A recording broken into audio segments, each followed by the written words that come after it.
Assalamualaikum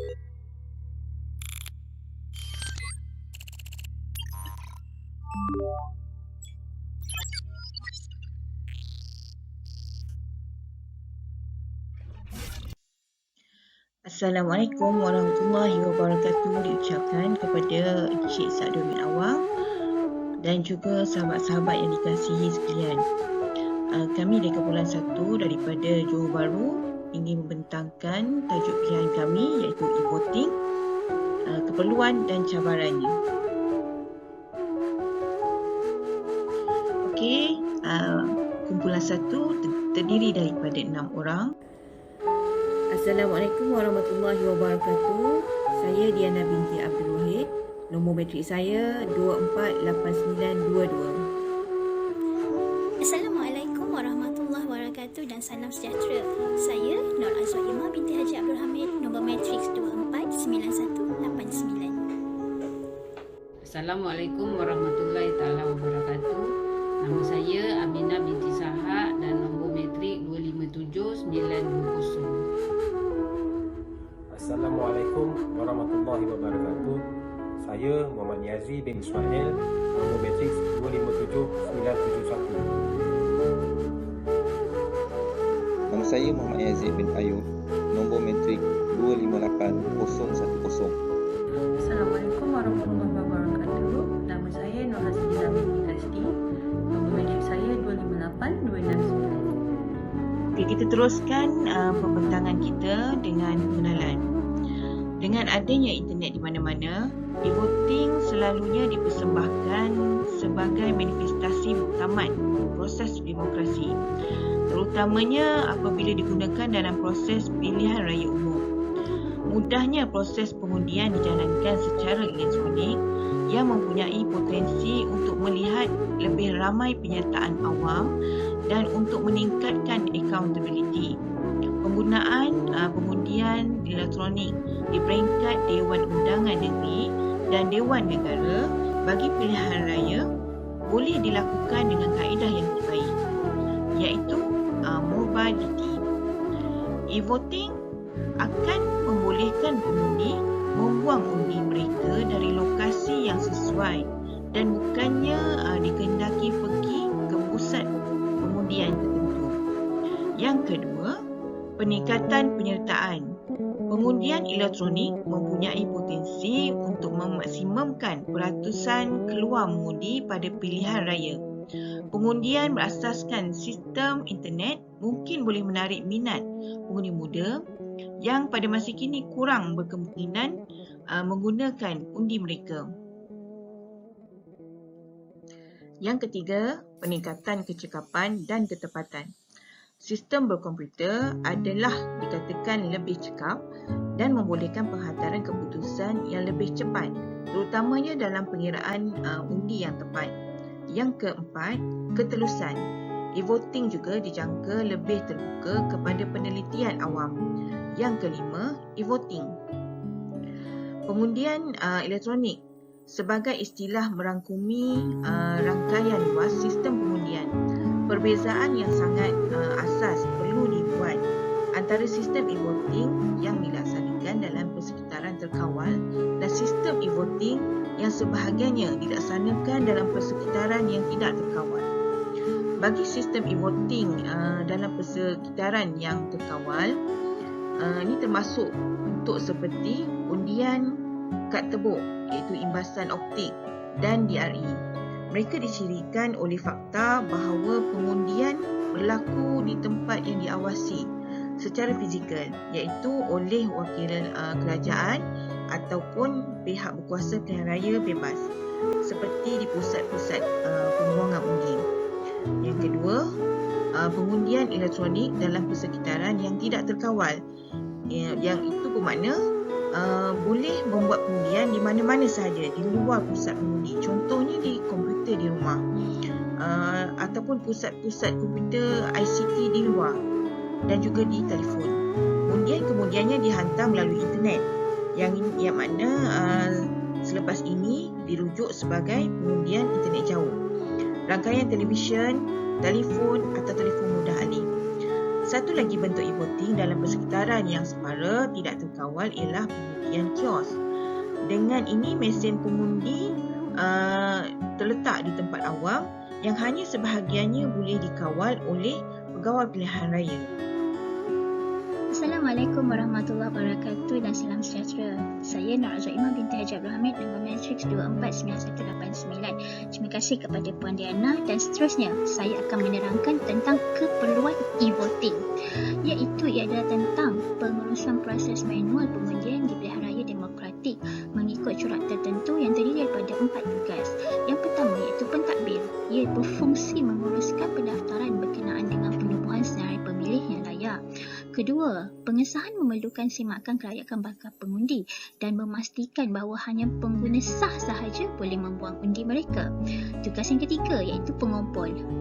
Pengumpulan ini melibatkan pengumpulan undi. Dan tugas yang keempat iaitu pembilang yang berfungsi untuk pengiraan undi. Walau bagaimanapun, sistem pengundian berasaskan elektronik harus akur dengan proses pengundian bahawa ianya dilakukan dalam tempoh kekangan tertentu. Khususnya, sistem mesti memenuhi keperluan teori untuk pengundian elektronik yang lebih selamat ataupun yang lebih teratur. Apakah yang dikatakan pengundian selamat dan teratur? Ianya adalah seperti berikut. Yang pertama, hanya pengundi yang layak boleh mengundi. Yang kedua, tiada pengundi dibenarkan mengundi lebih daripada sekali. Yang ketiga, tiada siapa yang sepatutnya dapat menentukan nilai undi orang lain. Yang keempat, tiada siapa boleh menduplikasi undi ataupun membuat salinan undi.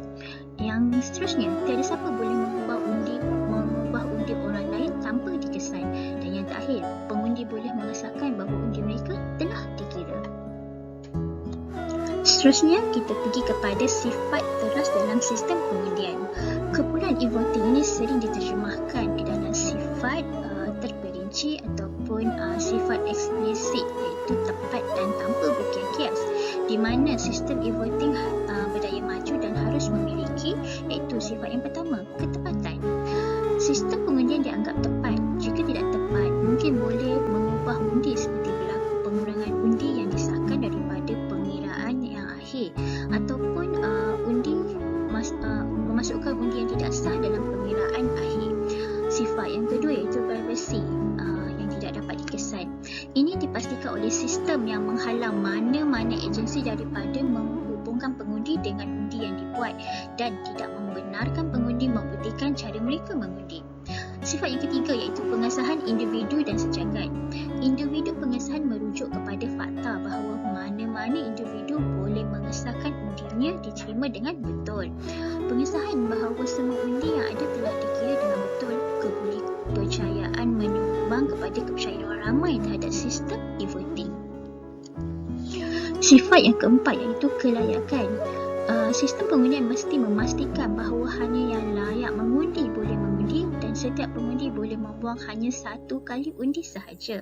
Dan sifat yang terakhir iaitu keadilan.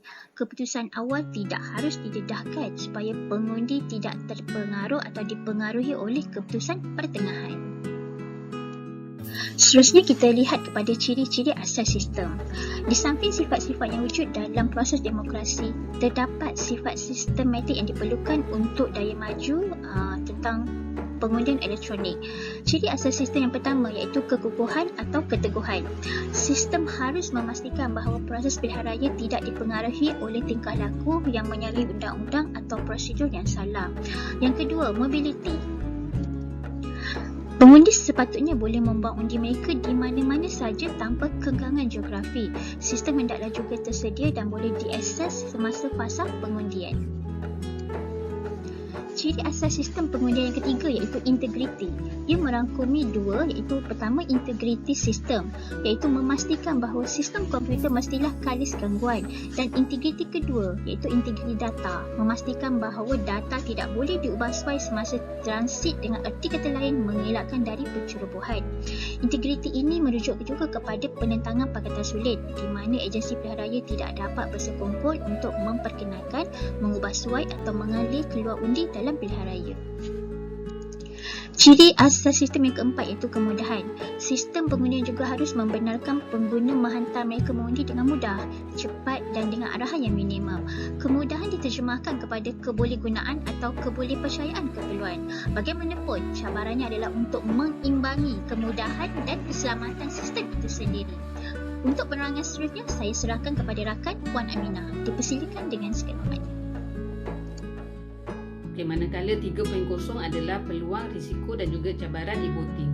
E-voting ni dia mewajarkan kaedah mana yang lebih sesuai untuk proses pilihan raya. Jadi di satu pihak, teknologi e-voting ni ia boleh memasang proses untuk membolehkan orang kurang upaya ni mengundi sendiri dengan mudah dan juga secara rahsia. Jadi e-voting ni dia melalui internet yang boleh menggalakkan lebih ramai pengundi membuang undi dari jauh dan juga meningkatkan kemungkinan peratusan peluang mengundi itu lebih tinggi untuk mengundi gerak. Jadi e-voting ni juga dia melalui internet yang membolehkan pengundi itu membuang undi mereka di daerah pilihan raya selain daerah tempat mereka didaftarkan dan juga memudahkan proses pengundian itu untuk warga negara yang mengundi melalui pos. Jadi lama kelamaan ia mengurangkan kos keseluruhan untuk mengendalikan dan mengurus proses pilihan raya, menyumbang kepada pengiraan undi yang lebih pantas dan menyampaikan keputusan pilihan raya akhir. Manakala 4.0 pula adalah potensi risiko dalam e-voting. Campur tangan pihak ketiga yang tidak dibenarkan dalam proses pengundian. Memandangkan keadaan semasa teknologi maklumat ni, ada jaminan bahawa program tidak akan dimanipulasi untuk membenarkan penyimpanan dan juga pencetakan borang atau dokumen yang berbeza daripada yang dipaparkan pada skrin.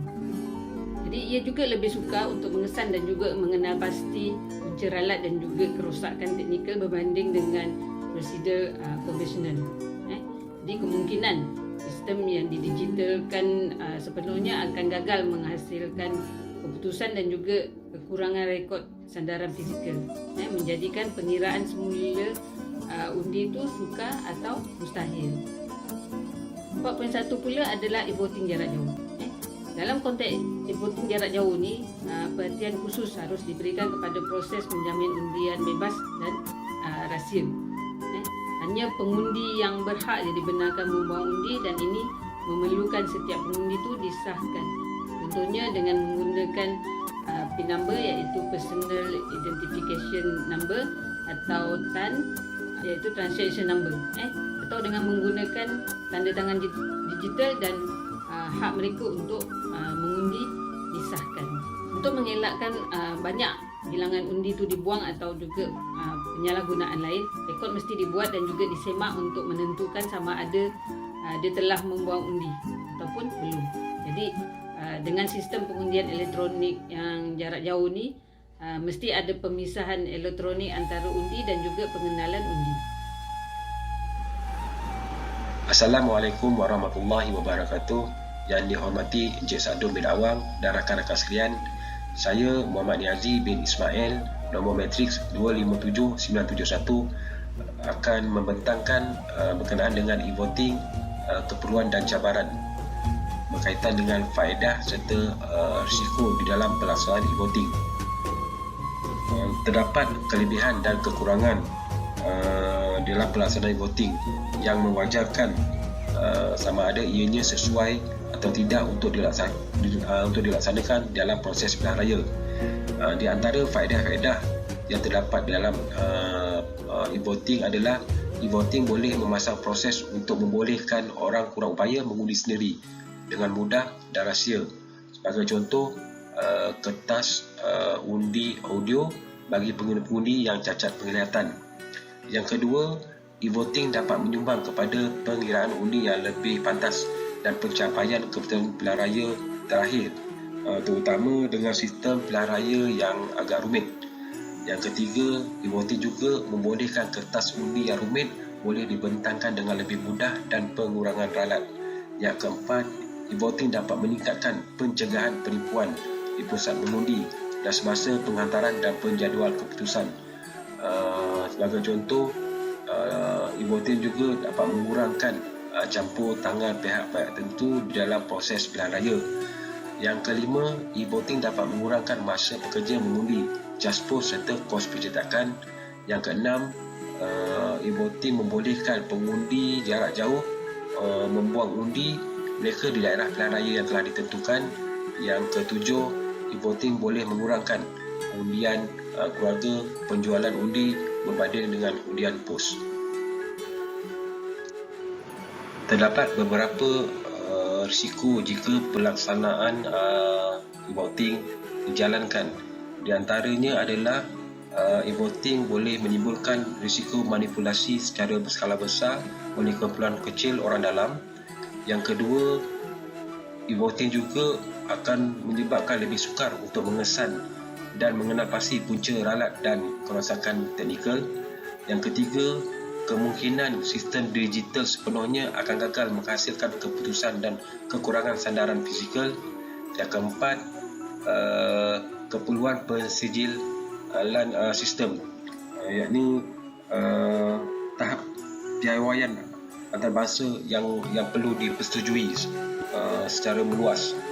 Yang kelima, tahap kawalan yang dikurangkan oleh EMB, yakni pergantungan yang tinggi kepada vendor dan kepakaran teknikal. Yang keenam, e-voting juga memerlukan kempen pendidikan pengundi secara tambahan. Dan yang ketujuh, e-voting akan menyebabkan kehilangan kepercayaan orang ramai dalam proses pilihan raya referendum. Sekian, terima kasih. Terima kasih diucapkan kepada sahabat saya, saudara Muhammad Niazi bin Ismail. Assalamualaikum warahmatullahi wabarakatuh. Diucapkan kepada yang berbahagia Encik Sa'dun bin Awang. Saya lanjutkan untuk penjelasan yang seterusnya, iaitu berkenaan dengan kos.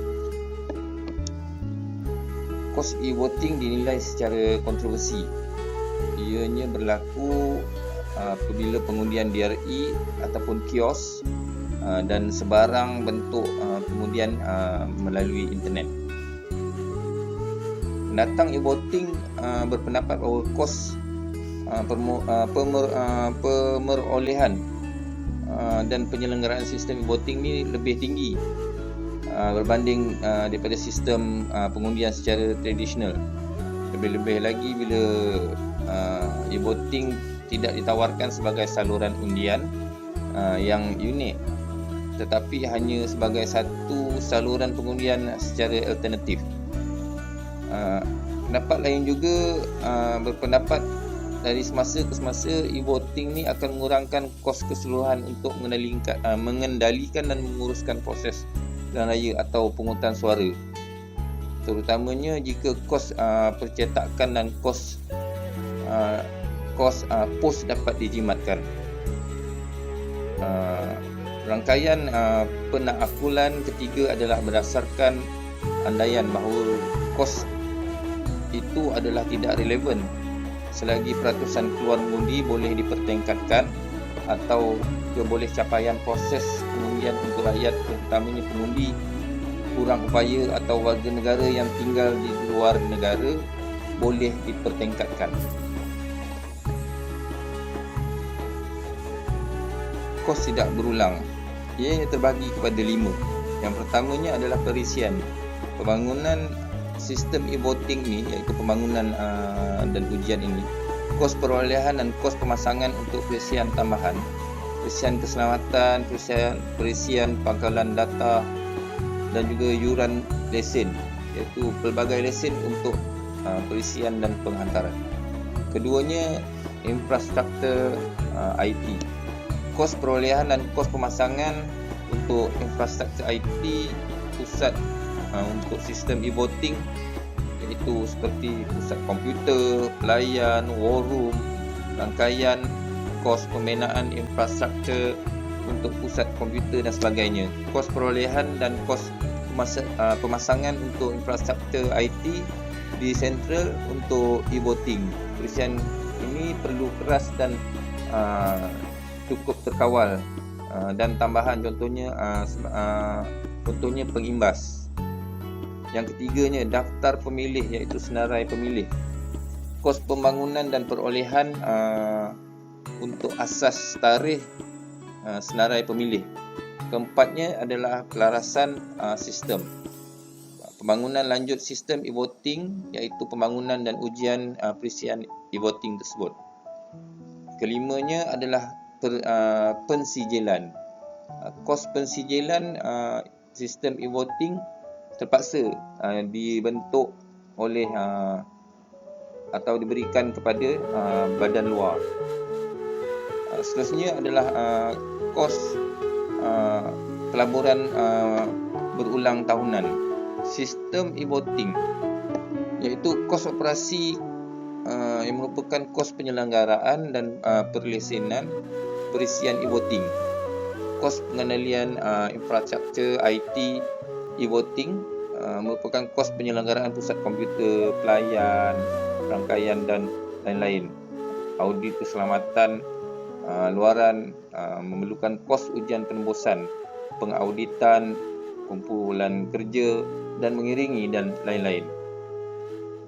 Pembangunan sistem e-voting, kos untuk penyelidikan dan pembangunan melalui kontrak untuk belajar, mesyuarat kumpulan kerja dan sebagainya. Kos khusus kepada setiap pilihan raya iaitu referendum. Maklumat untuk pengundi melalui arahan untuk pengundi mengenai e-voting, kos kertas dan percetakan. Charge package dan pos merupakan kos tambahan berbanding pilihan raya referendum bukan elektronik. Kos untuk penyediaan data oleh daftar pemilih, juga kos penjadualan. Kos merupakan kos tambahan berbanding pilihan raya iaitu ataupun referendum bukan elektronik. Ia juga melibatkan kos kaki tangan, iaitu kos pengurusan projek dan juga mandat luar. Okey, sekian saja untuk saya sampaikan, dan untuk seterusnya diucapkan ribuan terima kasih. Terima kasih saya ucapkan kepada Encik Aziz di atas penerangan tersebut. Baiklah, saya akan membincangkan tentang isu kontekstual yang berlaku di dalam e-voting. Okey, umum mengetahui bahawa di dalam e-voting terdapat pelbagai kriteria dan isu yang perlu ditangani, terutamanya sekali isu yang berkaitan dengan privasi, keadilan, pengesahan, kemudahan dan accountability. Okey, selain daripada itu, prestasi dan kecekapan badan yang menyediakan e-voting juga ini perlulah diambil kira, selain daripada turut mengambil kira tentang reka bentuk e-voting sendiri. Okey, selain daripada itu, terdapat juga pertukaran antara pengesahan dan kebolehpercayaan di satu pihak dan tidak mahu dikenali di pihak lain. Ini bermaksud masih lagi terdapat isu yang melibatkan kepercayaan di antara pihak tersebut dengan pihak yang lain. Okey, selain daripada tiga perkara tersebut, e-voting juga melibatkan keselamatan dan privasi yang mungkin melibatkan setiap keperluan setiap individu itu bercanggah.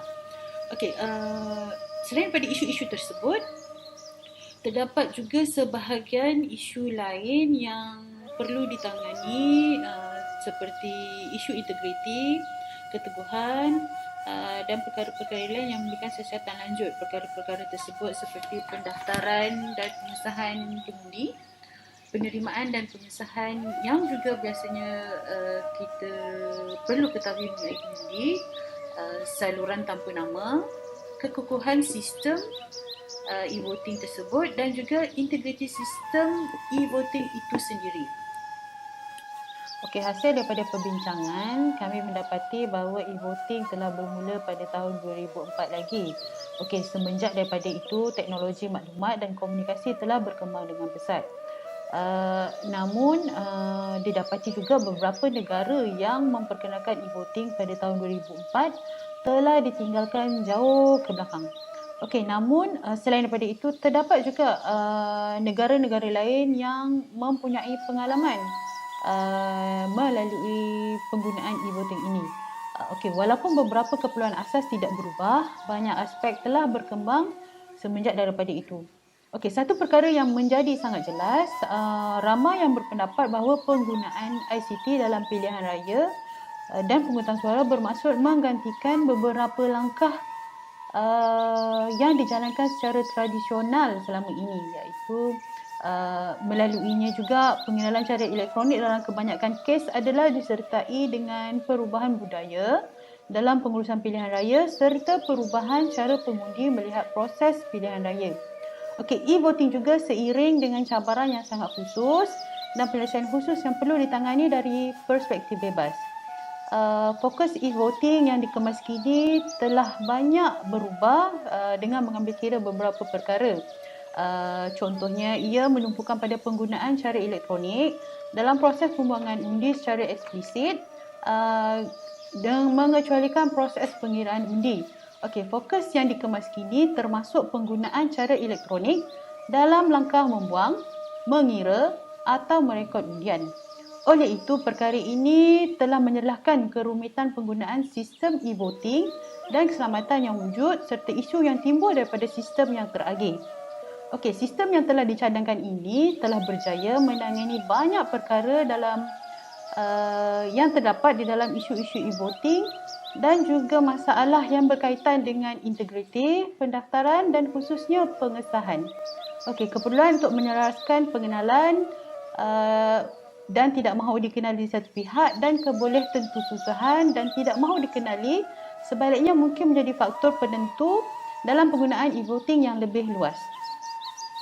Cabaran di dalam mengekalkan integriti proses demokrasi dengan memastikan kelayakan dan mencegah rasuah serta paksaan. Lebih-lebih lagi ketidakupayaan pihak berkuasa pilihan raya untuk memastikan keselamatan dan kebolehpercayaan mesin jarak jauh boleh menimbulkan keraguan pada kebolehkelaksanaan pengundian elektronik secara keseluruhan. Dan ini juga mungkin membolehkan ia memihak kepada penggunaan sistem hybrid iaitu bersemuka. Okey, sekian pembentangan daripada kumpulan kami. Terima kasih.